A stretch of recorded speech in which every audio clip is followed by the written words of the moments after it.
La vie, c'est une suite de petites quêtes, des petits trophées, des petits succès. Jusqu'au jour où tu perds ta première partie. Nous n'allons pas reconduire votre contrat l'année prochaine. C'était la première vraie claque de ma jeune carrière. Avant ça, tout roulait. Brevet, bac, entretien, petit boulot. Un parcours sans risque, sans accroc, sans surprise. Ce jour-là, c'était différent. Plus de filet, plus de certitude. Y a pas de tuto YouTube pour ça. Juste moi, mon papier tamponné pour le Pôle emploi et l'immense vide de l'après. Je me sentais pas fier. Je me disais qu'à une certaine époque, de l'autre côté du globe, un japonais se serait sûrement harakiri pour ça. Maintenant, fallait l'annoncer à mes parents. Alors j'ai menti. Petite réduction d'effectifs, petit budget, petite fierté qui essaye de sauver la face. Mais la vérité, c'est que je me retrouvais là, dans le grand hall d'accueil du chômage, avec un ticket numéroté et beaucoup trop de temps libre pour réfléchir.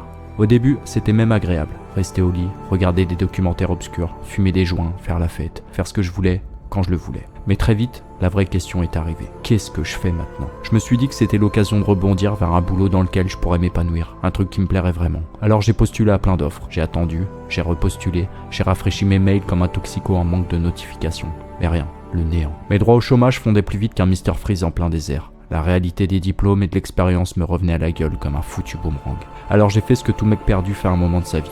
J'en ai parlé à mes parents. Ça va aller, fiston. Et puis avant de partir, ils m'ont remis entre les mains une notice invisible. Une notice transmise de génération en génération. Mon père l'avait reçue de ses parents, qui eux-mêmes l'avaient hérité des leurs, et ainsi de suite. C'était pas vraiment par choix ni par envie, juste par réflexe. Comme on enfile un gilet de sauvetage usé quand le bateau prend l'eau. Un mode d'emploi de la vie sécurisée, une garantie contre les mauvaises surprises, un manuel pour traverser l'existence sans faire trop de vagues.